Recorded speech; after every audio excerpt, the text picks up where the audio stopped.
In this lecture, I will be discussing on fitting shop.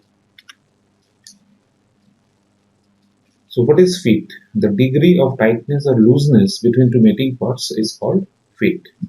To understand fit, we have to first understand what is the meaning of interchangeability. Now, suppose in a workshop, you have to prepare two mating parts. Suppose one shaft and another one is hole. Okay, and suppose the diameter of the shaft that we want to make is say 25 millimeter, and the hole that we want to make is in which it is going to fit is also 25 millimeter. But it is not possible to make exactly a shaft or a hole of size 25 millimeter. So what is then recommended is some tolerance, or the upper limit and the lower limit of this both shaft and the hole is mentioned in the drawing, so that during manufacture a particular lot, this particular limit has to be maintained. It is not required that it has to be same exactly as the base size, but within that limit, if you make that shaft or the hole, then any hole or the shaft in that particular lot can be used as a mating component. That means let us consider this is the for the hole. Suppose it is 25, which is the base size, 25 millimeter, which is the base size, and its upper limit is suppose 0.02, and suppose its lower limit is say 0.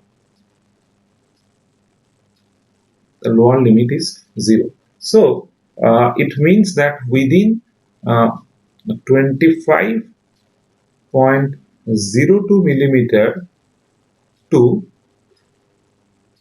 25.00 millimeter, you can repair the hole, and this 25.02 is called the upper limit, and 25.00 millimeter is what is called the lower limit. So 25 is the base size, and you can make any hole within that gap, and the tolerance for this particular component hole is basically the upper limit minus the lower limit. That means the tolerance is 0.02 minus 0, which is 0.02. So now it is clear that what we mean by the tolerance. Exactly in a similar way, maybe for when a shaft is designated in a drawing, it is actually coming with some tolerance value. Maybe it is 0.01, and maybe the lower limit is minus 0.08. So this kind of specification for the shaft or for the hole can be given. So you can understand that what is the maximum size of the shaft and what is the minimum size of the shaft within which you can make the shaft.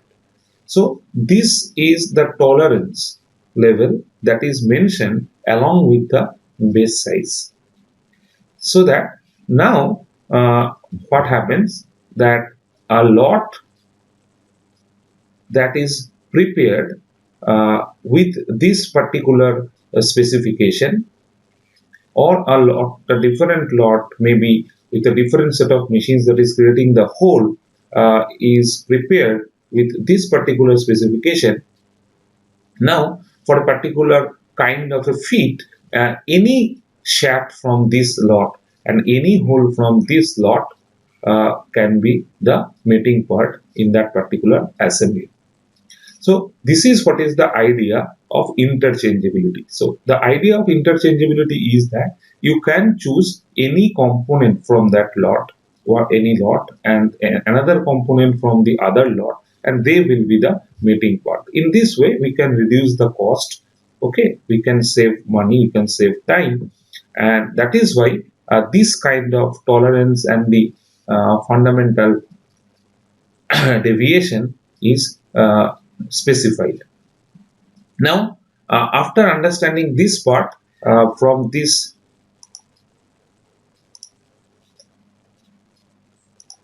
figure, a few more terminologies which are related to that, you can understand that. Let us consider this is a particular hole size. You can see this is what is the base or basic size. Here you can see this is what is the basic size or the diameter, the basic diameter. In our example, it is like 25, and this is the maximum, this is the minimum value of the hole diameter. This is the minimum value of the hole diameter that is to be there, which is indicating the lower limit, and this one is the maximum value of the hole diameter, which is indicating the upper limit. Okay, so in this picture you can see this is what is the lower limit. From here to here, this is the lower limit of the hole, and this is the upper limit of the hole, and this yellow region is basically indicating that this is what is the tolerance. So here you can see, as shown in the figure, the base size with respect to the base size in this figure, suppose it is 20, and maybe its tolerance level is such that plus maybe 0.2, and this one is plus 0.1. So both the tolerance level can be positive, as you can see here. So upper limit and the lower limit, and the tolerance is 0.2 minus 0.1, which is 0.1. So this yellow region is showing the tolerance of the hole.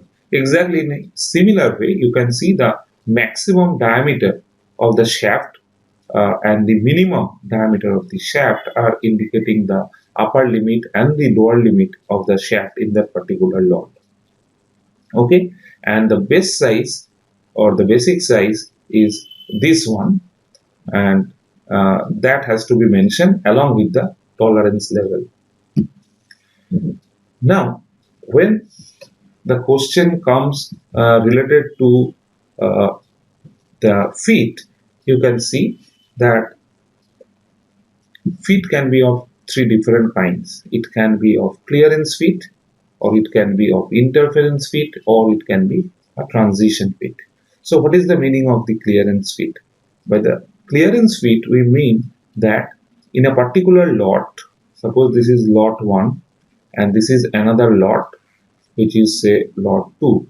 So lot 1 suppose is producing the holes, and the lot 2 is producing the shafts.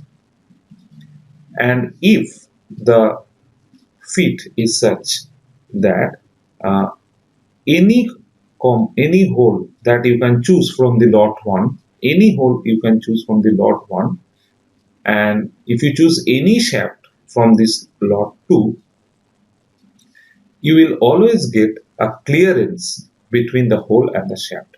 That means the hole size is greater than the shaft size.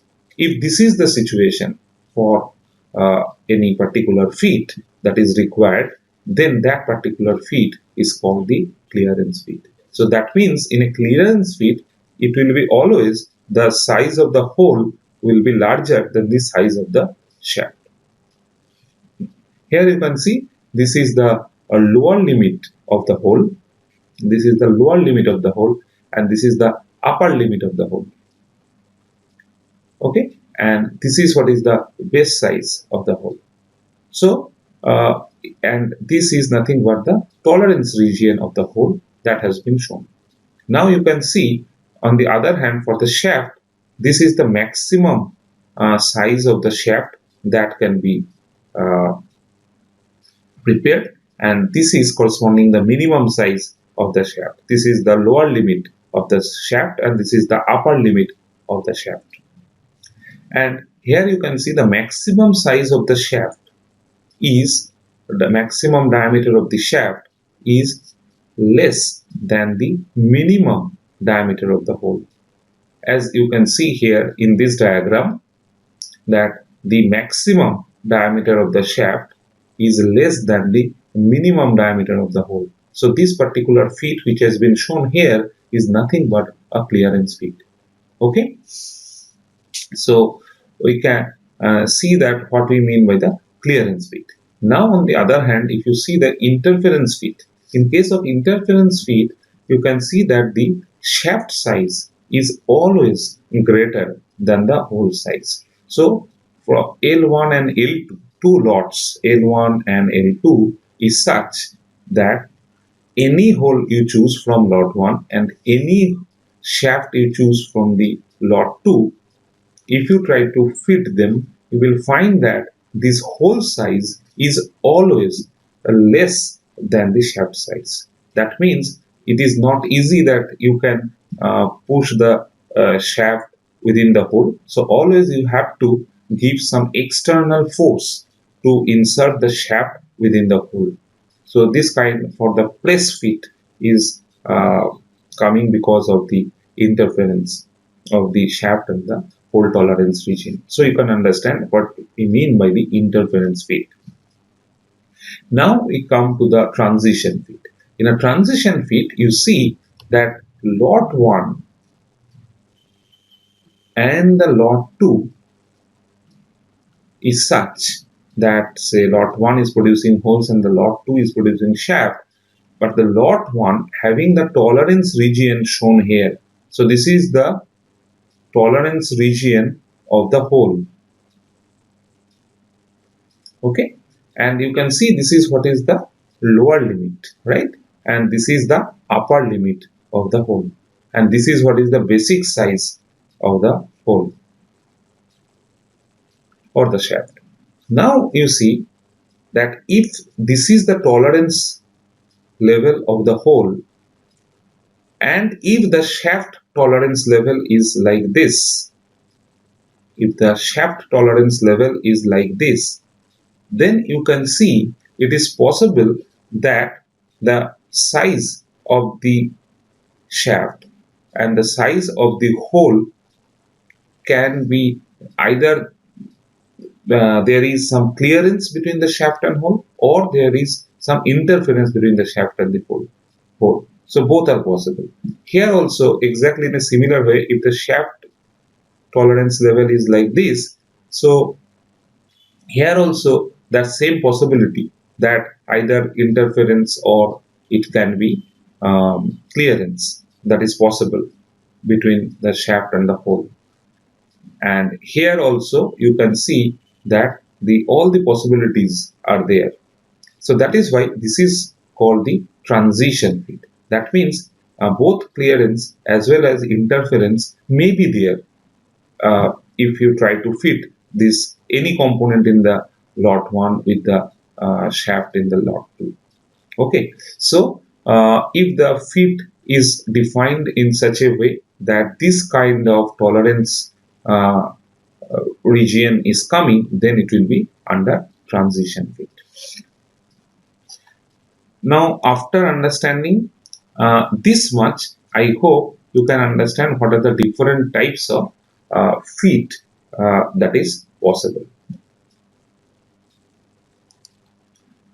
Now, once we understand what is fit, now the definition of fitting can be given very easily, that fitting means it is the term fitting is related to the assembly of the parts. Okay, and after bringing the dimension of the shape to the required size or form in order to secure the necessary fit.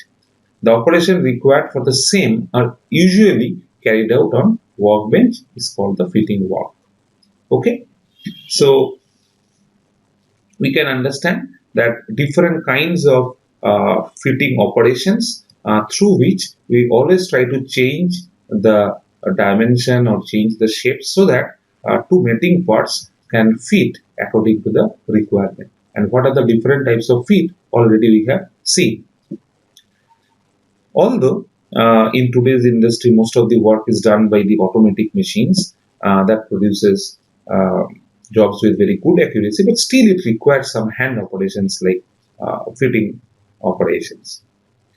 And the person who is doing the fitting operations are called a fitter. Now, what are the different types of fitting operations and how they are performed? That means with the help of different fitting tools, how they are performed, that we'll learn next.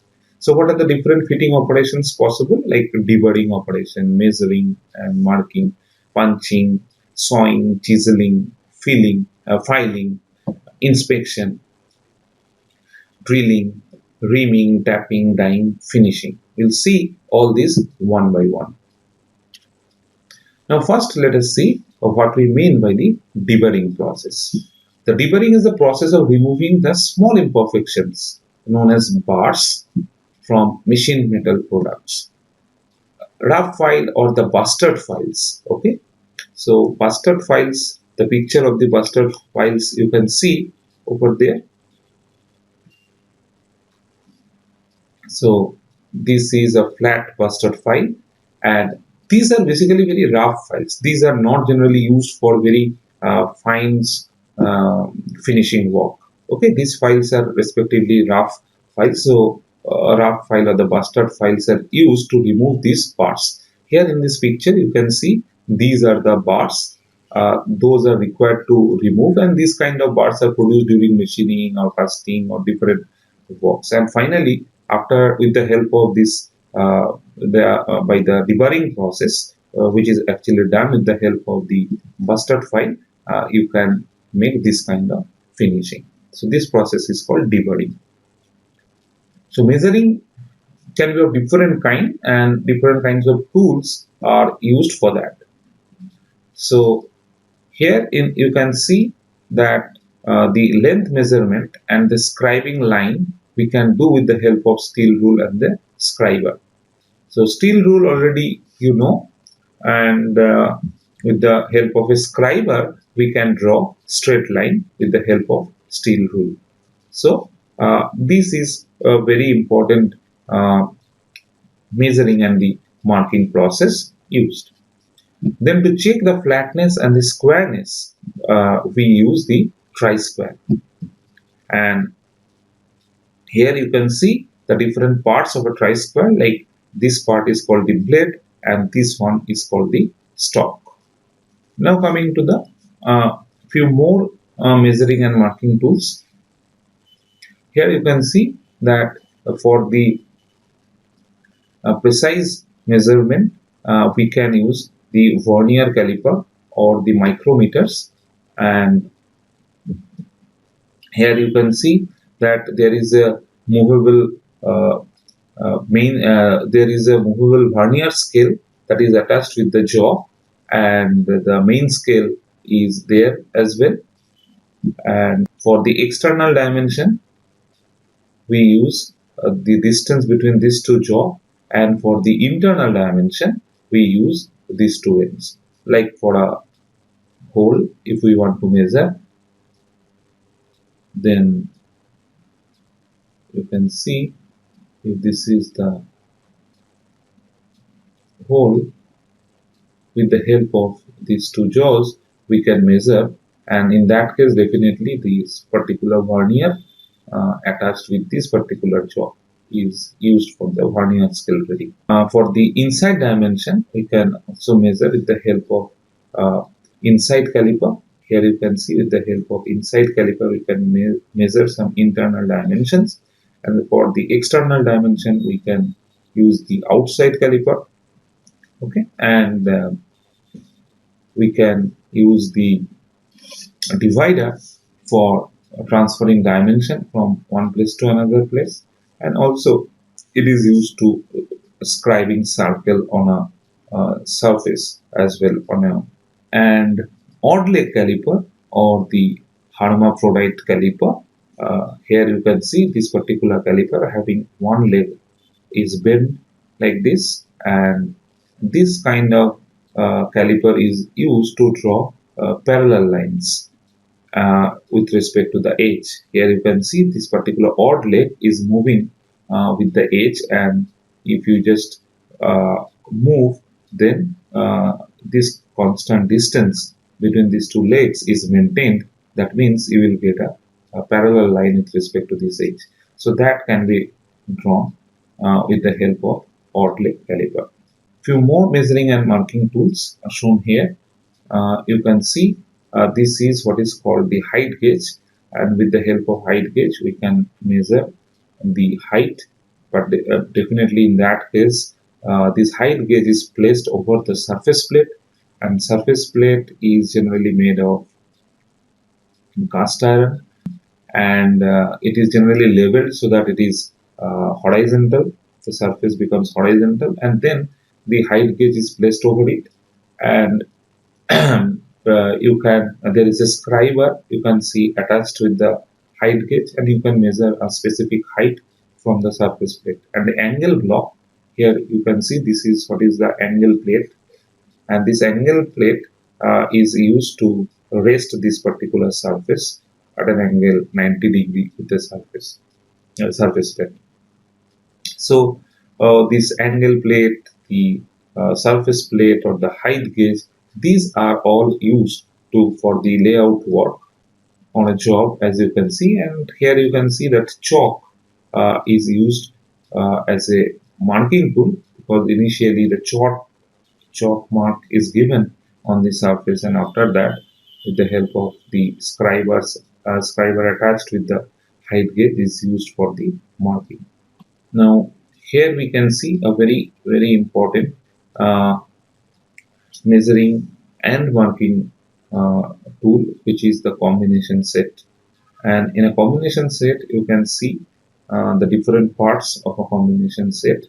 Like it has a square head. This one is what is the square head, and this one is the protector head, and this one is the center head.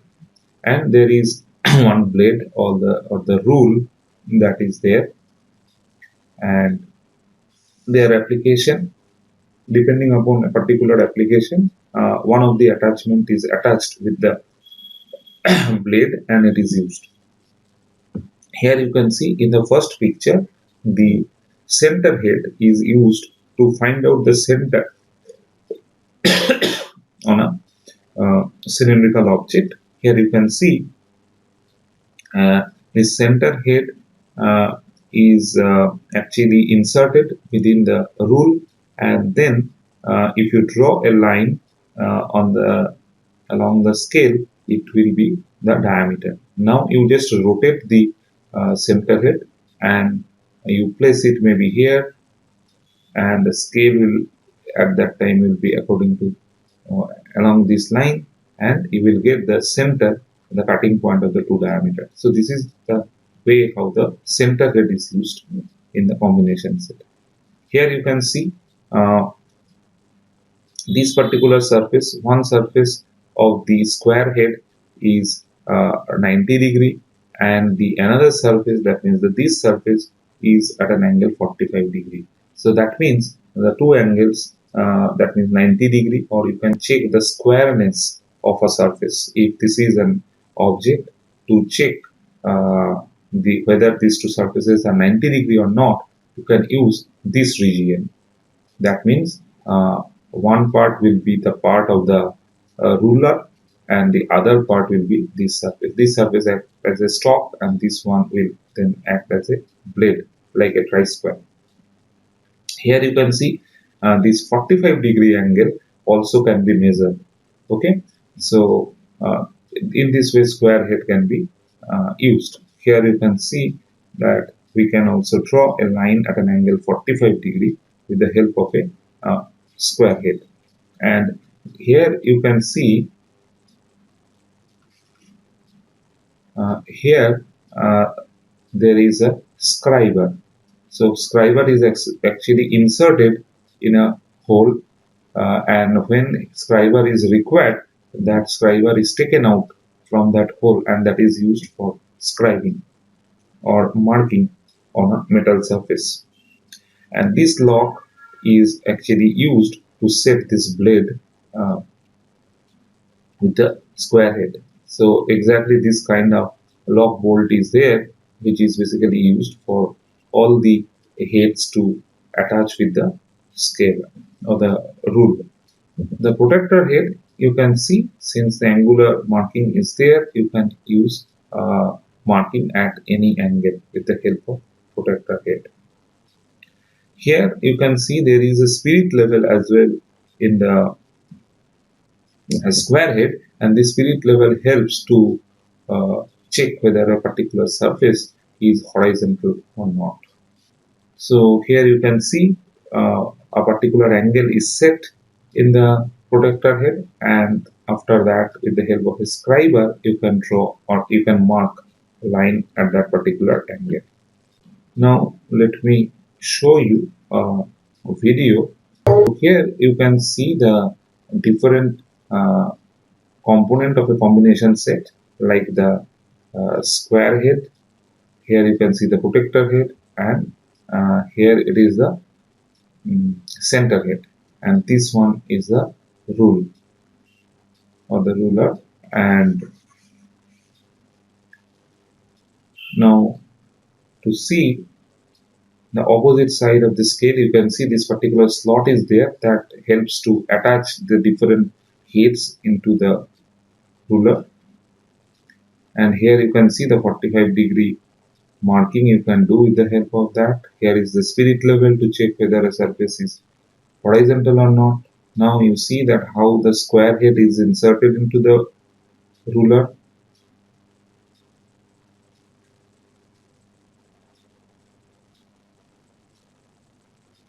And see, now you can check the squareness like exactly like a tri-square,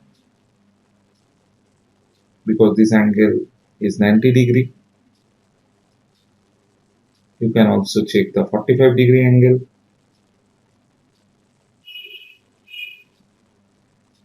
And this also square head also can be used to measure the depth of a surface, like a depth gauge. Here you can see you can measure the depth of a surface.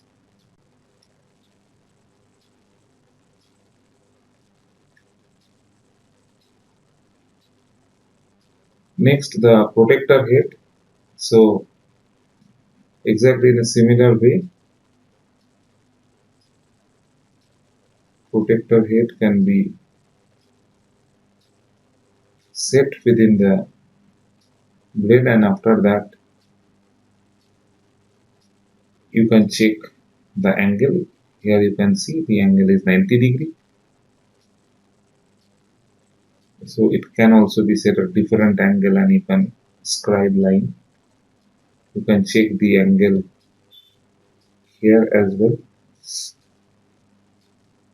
Now here you can see the center head, and with the help of center head you can identify the center of an object by scribing.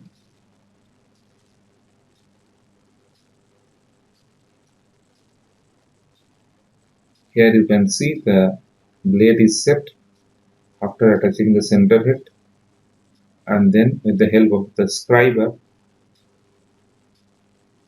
this line is drawn, and then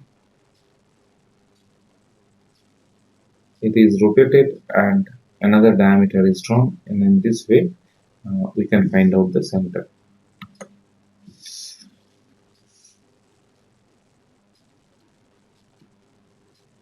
Next we will see some more marking tool, and these are like for the marking the center, we use the center punch.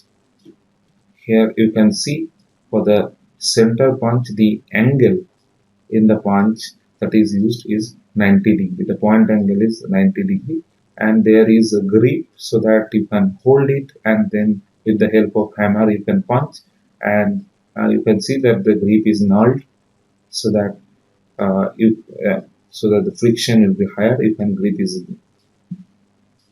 Then in case of a dot punch is generally used. Suppose you want to mark on a surface, in a metal surface. So in that case, a series of dots is generally marked with the help of a hammer and a punch. And in that case, the dot punch, you can see the included angle is 60 degree. So the difference between the center punch and the dot punch, you can see the point angle is different. And other than that, some alphanumeric different punches are there to give some impression of the letters or the numbers. So these are called the letter punch or the number punch.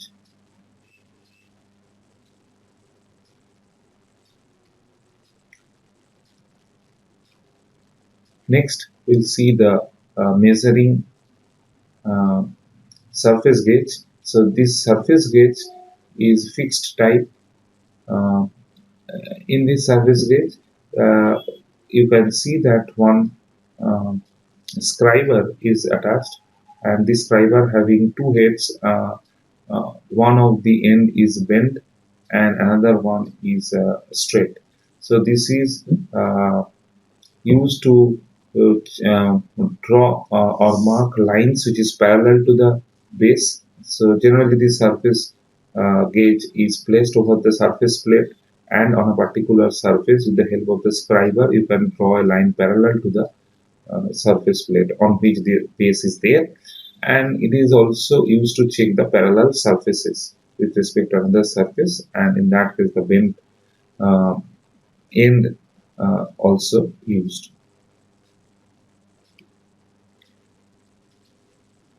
Next, some inspection tools.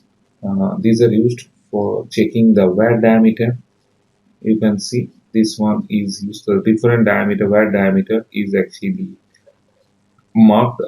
Actually, the holes are there. So whether a particular wear is fitted on that is checked. So this is called the wear gauge. Exactly in a similar way, we can check the thread pitch of a particular thread, and that is by different um, pitches are there in the thread gauge. Here you can see the radius gauge. You can measure the radius, and the feeler gauge is used to measure the gap between two mating components.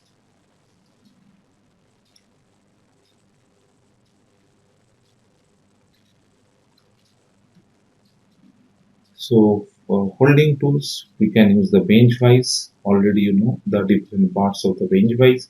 We can use the pipe vise, where the pipe is held, and after that different fitting work can be done. And the hand vices are also used for the small work. Now for the cutting, we can do sawing with the help of hacksaw, and you can see there is a frame attached with the hacksaw. There is a hacksaw blade, handle part is there, and with the help of a stud, you can join the blade with the frame. And uh, wing nut adjuster is also there to uh, properly tight the blade with the frame. And here you can see the tips of the blade, where you can see the relief angle and the rake angle are provided, and this rake angle are basically provided so that it can penetrate. And for the metal work, this rake angle is generally not very high, generally up to 5-6 degree. And here you can see this is the relief angle. Relief angle is provided so that the work surface is not damaged. And you see the specification of the blades are done with by number of teeth per inch, and you can see that 14 dpi teeth are used for large section of mild material, and for the large section of tough material, you see the TPI is increased, that is 18 TPI, and for angle iron and heavy pipe brass copper, we use 24 TPI teeth, and for 32 TPI used for thin tubing. So as the hardness increases, generally the fine teeth or the TPI actually increased. Now chiseling is another cutting operation, and in that you can see we use the cold chisels. Okay, and cold chisels are, the name is given because these chisels are used on the surface which is at the room temperature or below recrystallization temperature. Generally for the forging operation, we use the hot chisel. So here you can see the included angle at the point is a 60 degree, which is called the cutting angle of the chisel, cutting edge. You can see, and this part of the chisel is called the stock, and this part is called the head. There are different types of chisel depending on the its shape and the use. If you want to, here you can see the side cut chisel or a round nose chisel. These are some special purpose chisels used for special purpose applications, like for a oil passage uh, in a machine we can use the round nose chisel. uh, for keyway cutting we may be used this kind of side cut chisel, like that.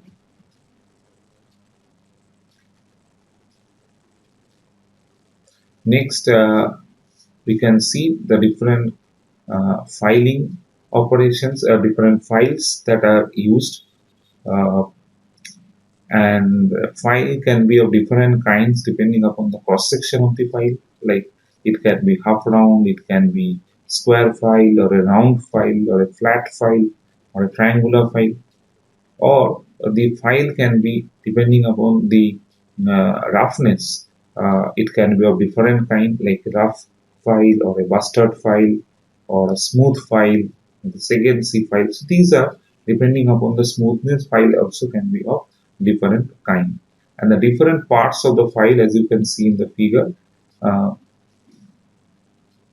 this is the edge of the, this is what is the edge, this part is the edge. Okay, and this is the tip, and this one is the face, and the file length, here you see this length is what is the file length.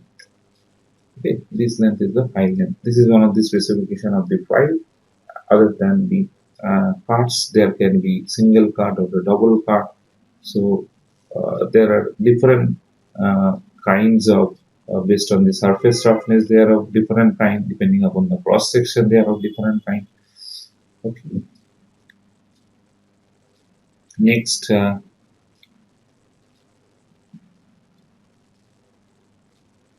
we'll see the drilling.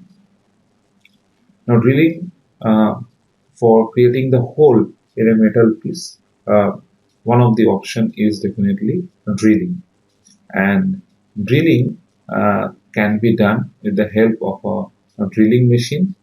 Here you can see the different parts of a drilling machine, like there is a table, there is base. This part is called the column of the drilling machine.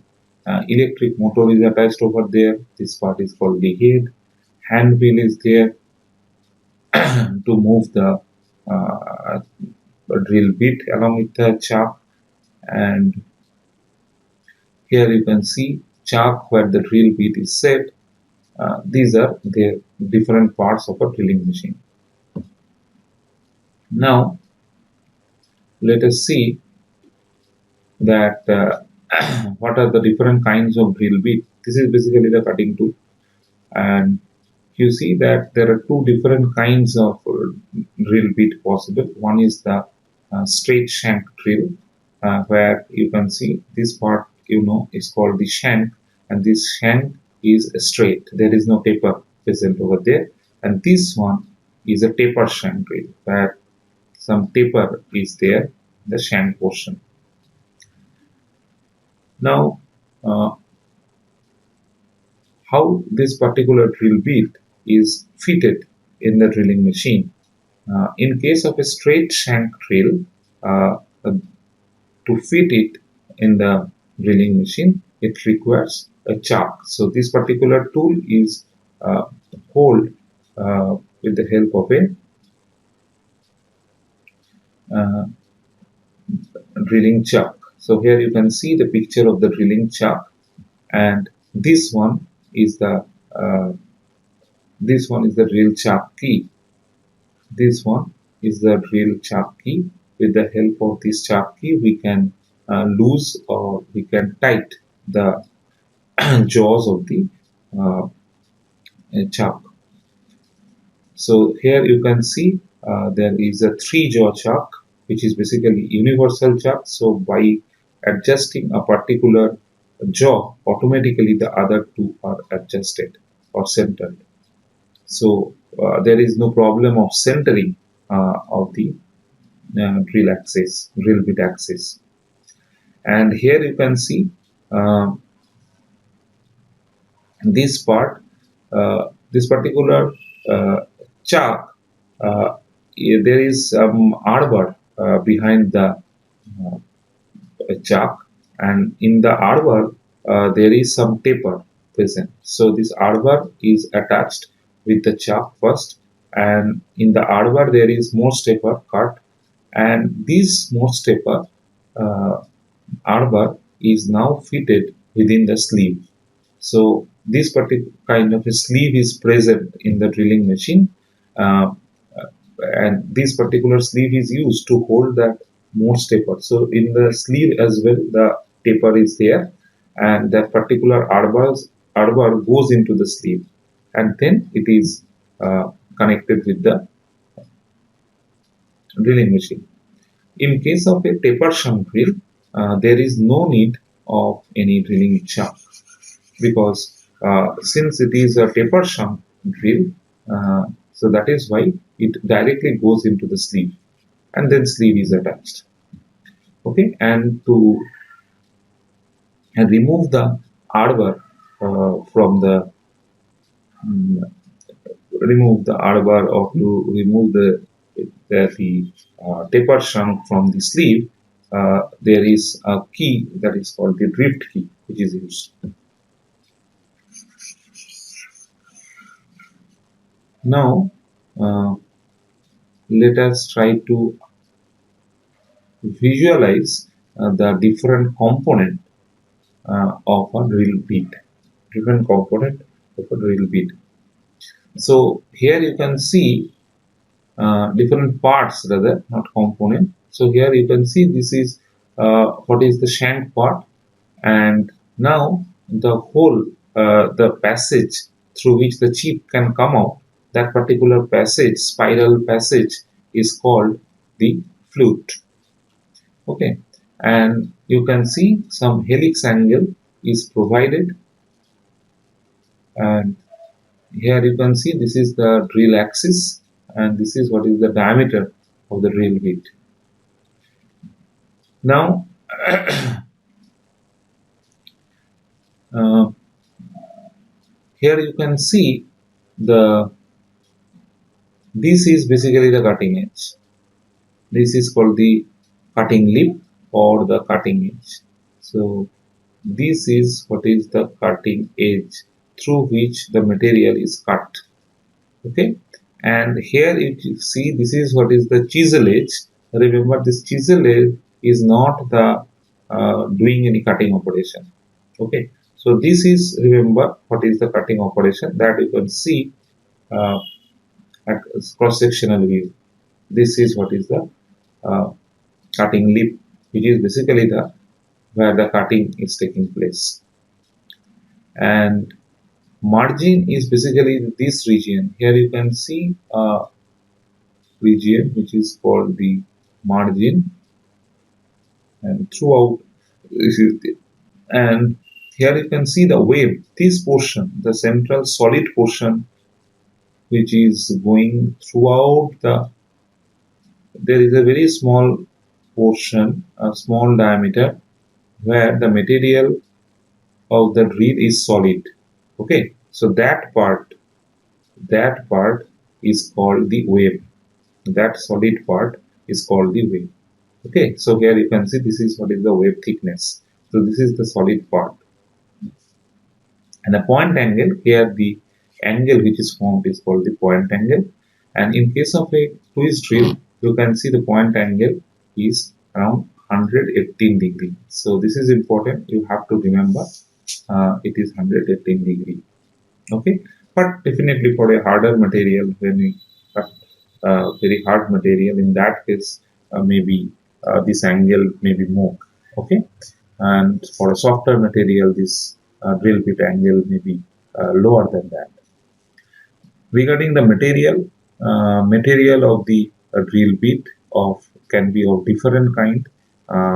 In our workshop, we have the drill bit which is made of high-speed steel. It can be made of the carbide and different other uh, types of drill bit materials are also available. Next, let me show you the video of a drill bit so that you can understand these different parts.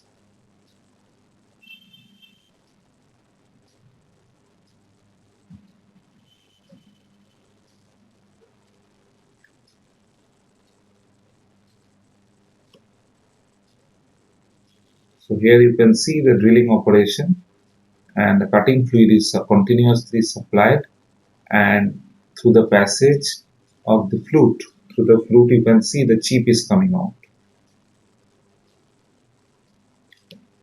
The different parts of the drill bit is explained.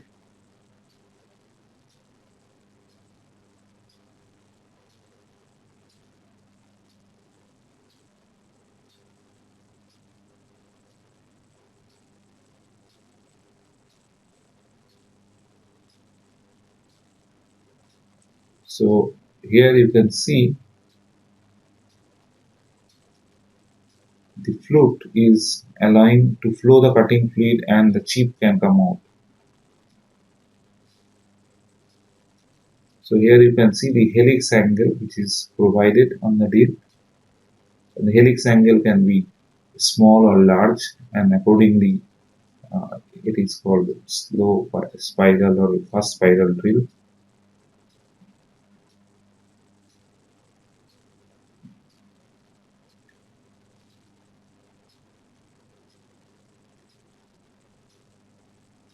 Here you can see this part is showing is the land, and the function you can understand resist the torsional strength. Here this region is the margin. This is what is the margin. You can see the margin can be more depending upon the applications or heavy operations. Now if you see the cross-sectional view, you can understand this is the solid part which is called the wave, and wave thickness can vary.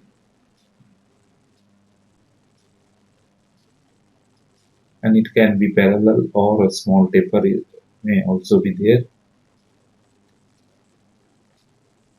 Here you can see the flank surfaces. This is the cutting lips or the actual cutting chisel edge. Remember that is not the doesn't cut, so it takes majority of the thrust. These are the heel, or basically these are basically the flank surface of the heel. This is the point angle, generally 118 degree, but it can be more than that or it can be less than that depending upon the kind of materials. Let us not go in detail of the relief angle or other things. Here you can see the different chisel edge angle has also been shown. Okay. Now let me show you this particular video where the arrangement has been shown. that how drill bit is fixed into the drill chuck. Here you can see this is what is the drill chuck, and here you see the drill chuck key, and here you see the 3 jaws are there, and now you see the straight shank drill bit is fixed in the chuck, and with the help of chuck key the jaws are adjusted or tightened, and automatically the drill axis is centered, and after that it is required to fit into the drilling machine, and that is why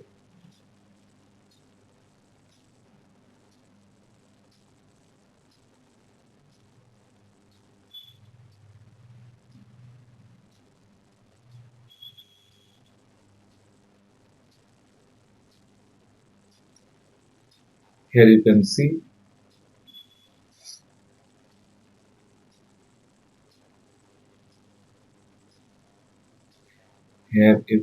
the arbor, and arbor having more taper present, and this arbor is fixed the other end of the chuck,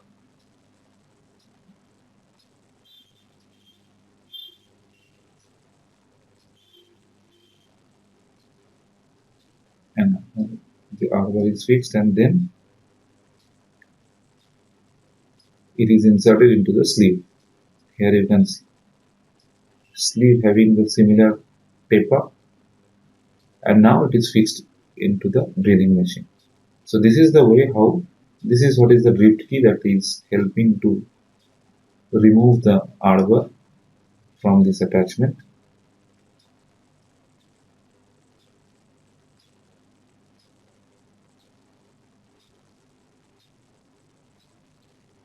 And as mentioned, in case of a taper shank key, there is no requirement of the drill chuck.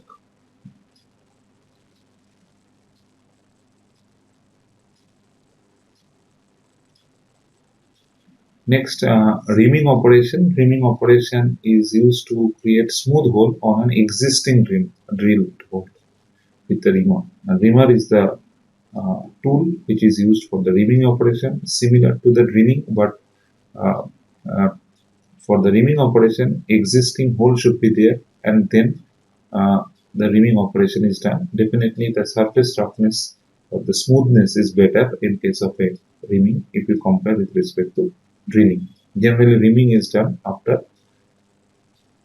This is the final finishing. Reaming is done after drilling. Okay. Actually, initially the drilling is done. After that, if required, some boring operation is done, and then finally the reaming is done.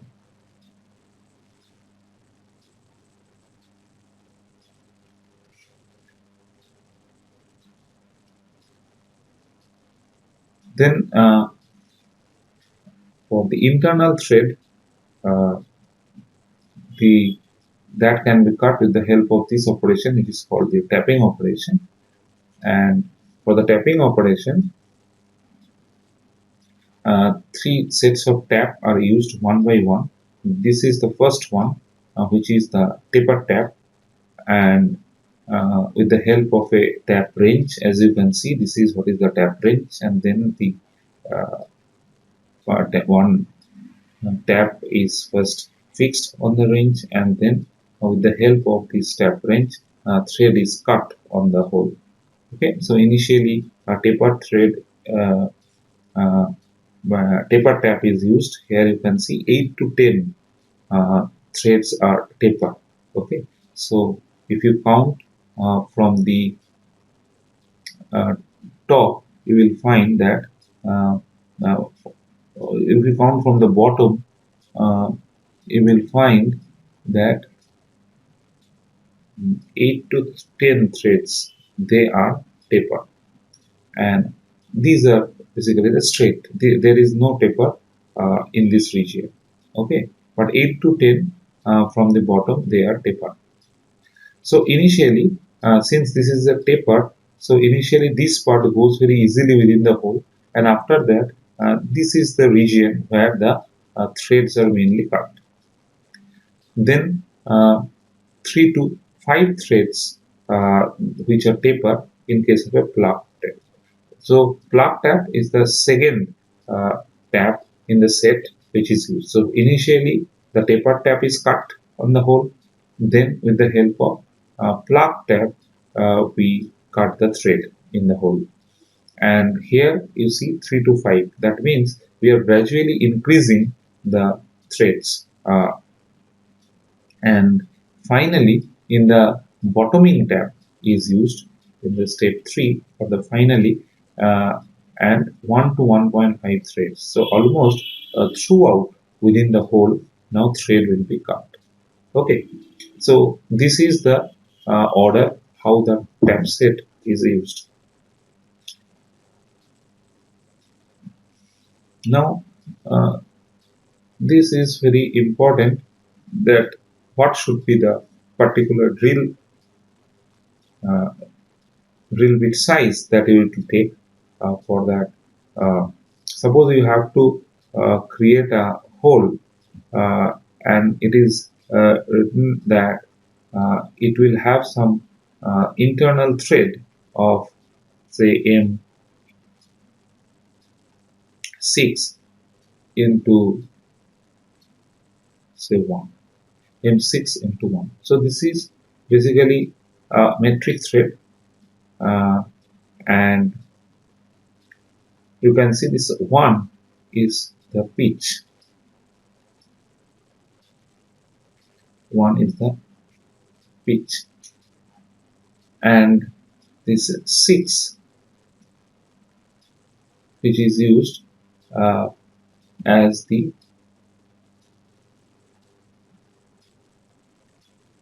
so the drill major diameter. This 6 is the major diameter. Major diameter. So in this figure you can see which is the major diameter. So here you see this diameter is the major diameter. This is the major diameter. And 1 is the pitch. So pitch is basically distance between two crest. Here you can see. And then the drill hole size will be according to this formula, that is major diameter minus pitch. So the drill hole size for this particular specification of the internal thread will be 6 minus 1, which is 5. So 5 millimeter drill bit you have to take to create the hole. Next, it is required to understand the different types of thread. But before that, let us see what about the external thread, how it is cut. You can see that external thread is cut, may be cut with the help of dyeing operation, and in that case the dye and dye stock is used. Here you can see this is what is the dye stock. Okay, this is what is the dye stock, and within the dye stock, this particular uh, dye, within the dye stock, you see this circular dye is there. So within die stock, the circular die is split circular die is placed, and then you can see in this picture with the help of this die stock you can create the external thread on the job. On a cylindrical job you can create this kind of external thread by rotating it. So this is the technique how the external thread is created. Now let us see some of the thread terminologies and the different types of threads.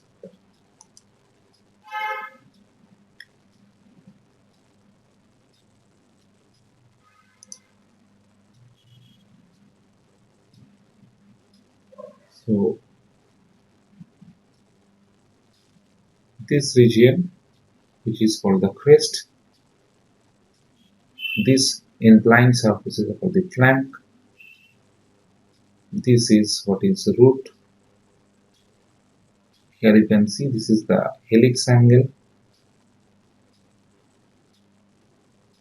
Now the important terminologies like pitch diameter, the minor and the major diameter. So this is what is pitch,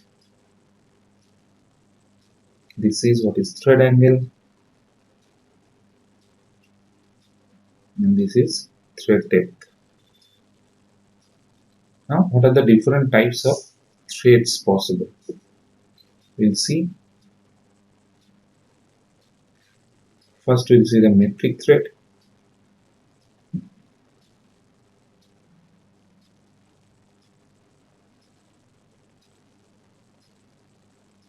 See, the thread angle is 60 degree.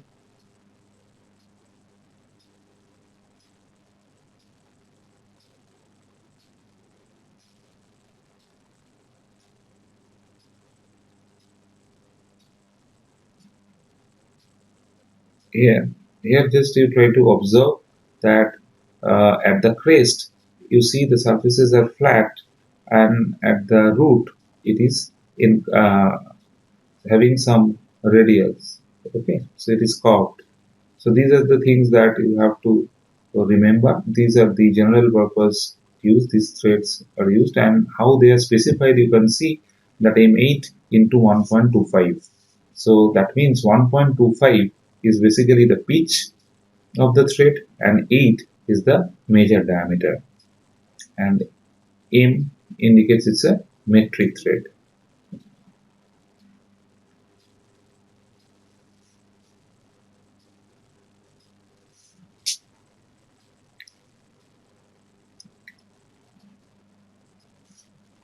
Now inch thread,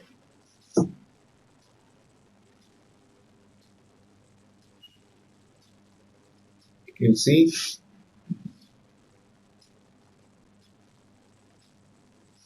that here the major diameter is 3 by 8, and 16 is the threads per inch. So number of threads per inch that is given, that is 16, and it is also used for the general purpose, and it is similar to what you can see in case of a metric thread. And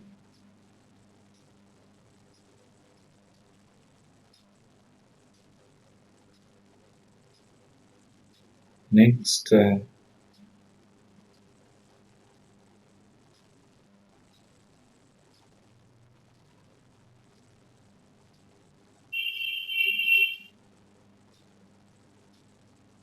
the width for thread.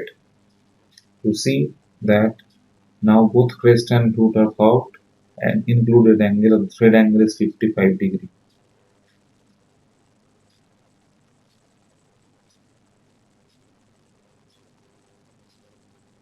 This is Acme thread or the trapezoidal thread, and you see that it's used in machine tools, jacks, aircraft. Modified square thread,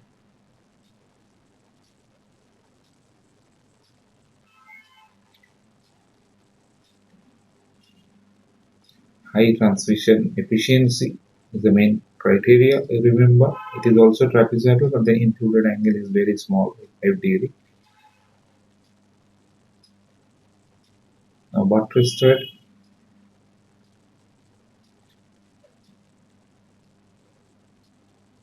it can take very high load, the heavy lifting transmission threads, turning milling machines, it is used.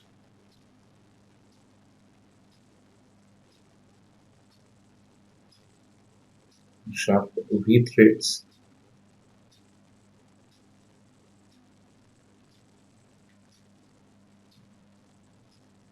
for locomotive works used. Worm thread,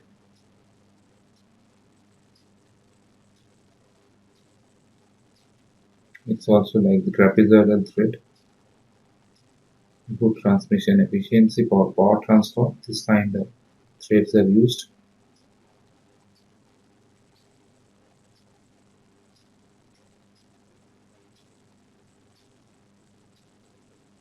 knuckle threads. Here you can see blank surfaces are curved. Next, we'll see some of the finishing operations like lapping, honing, buffing, and super finishing.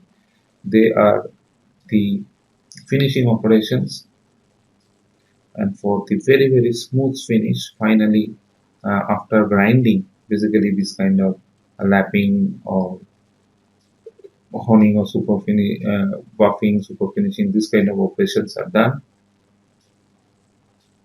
In case of a lapping operation, as you can see in this picture, here in this picture, you can see the lapping operation where workpiece is there and this workpiece is pressed over it on a lap plate. This is the lap plate, and in the lap plate some embedded chart particles are already there and some slurry is used, and basically some oil kind of a thing and some abrasive particles. Okay, those are there, and some rotational movement is given on the workpiece or some sliding movement is given on the workpiece, and this is how the lapping operation is done.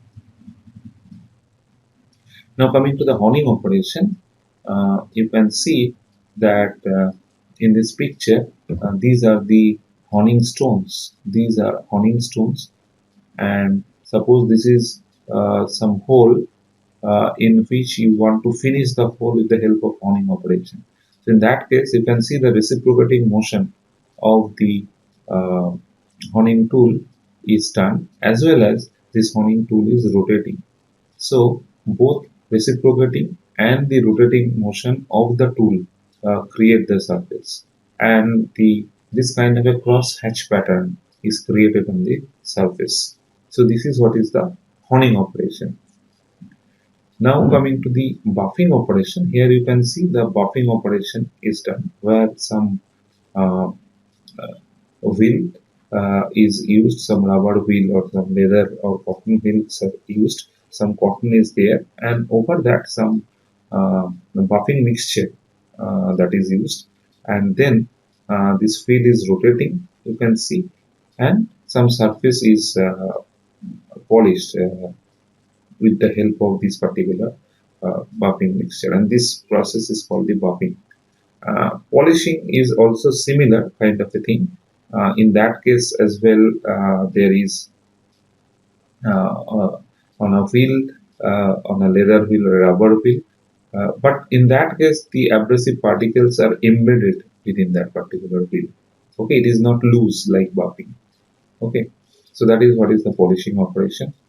And finally, the super finishing operation is similar to the honing operation. Here you also can see that in the stone where the uh, uh,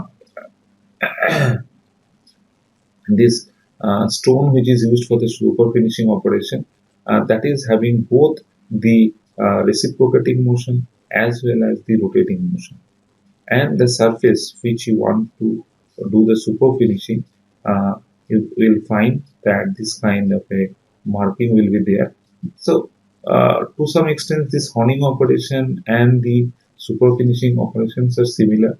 The only difference is that in case of a honing operation the stroke length is larger in case of a honing operation, whereas in case of a super finishing operation the stroke lengths are smaller, the speeds are less if you compare with respect to the honing operation.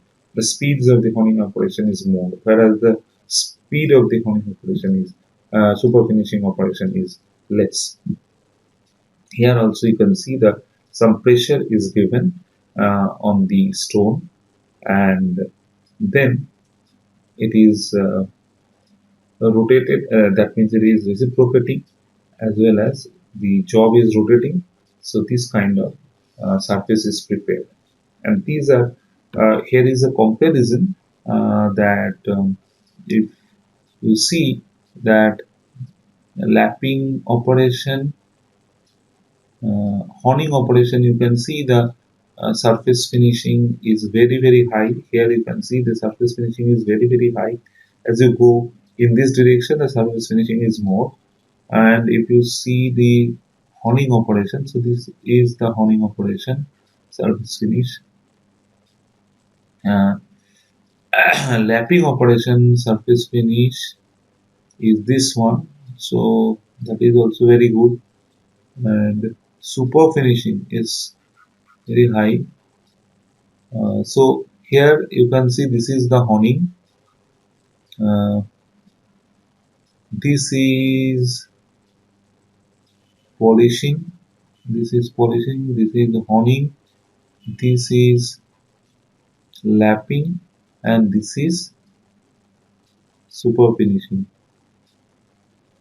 Okay, so we can see the super finishing is giving the best surface finish among these three, or among these four, and after that it is the lapping, and then it is the polishing or the buffing, and after that you will see the honing. So if we just make an order of the which one is the finer surface finish operation, it is basically the super finishing, then lapping, then uh, polishing, and finally the honing. Okay.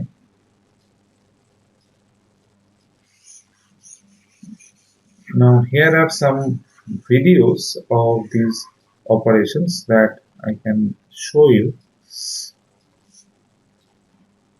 So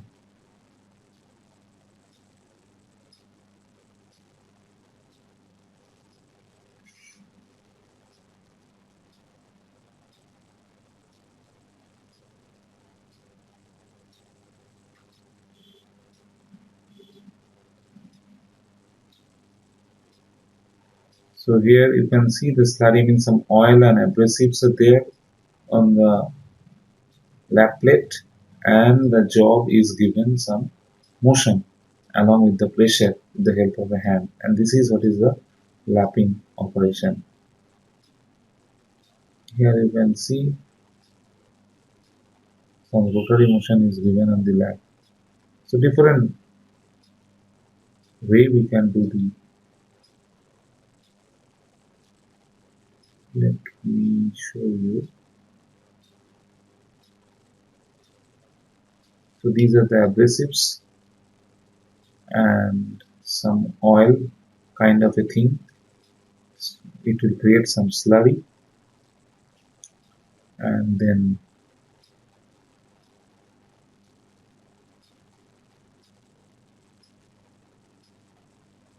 see this is the job that is fixed, and then the pressure is given from the top, and some rotational motion is given.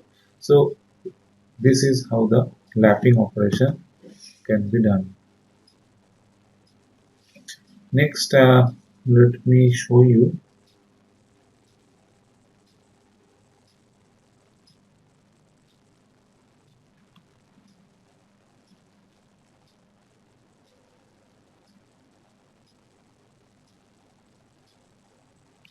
this one. This is a honing operation, as you can see.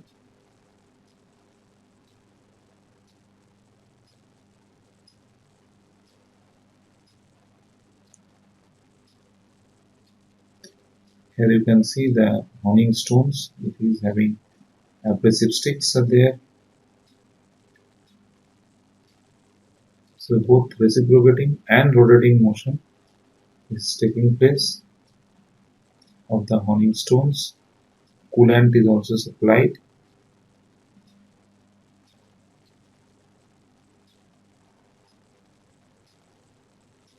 So this is how the honing operation is done. This is, here you can see the honing tool. Okay. Next, let me show you the buff. Here you see the buffing operation and the polishing operation is done.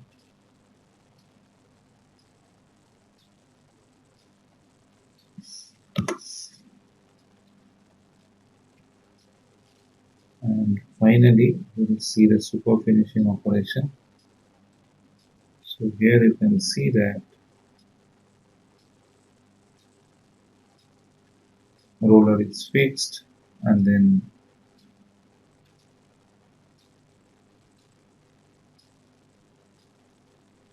so here basically some diamond left film is passed through the roller, and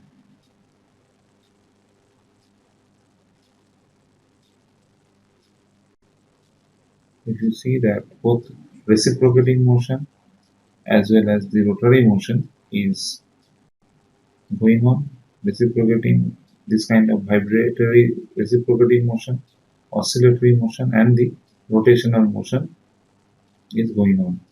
This is what is the superfinishing operation.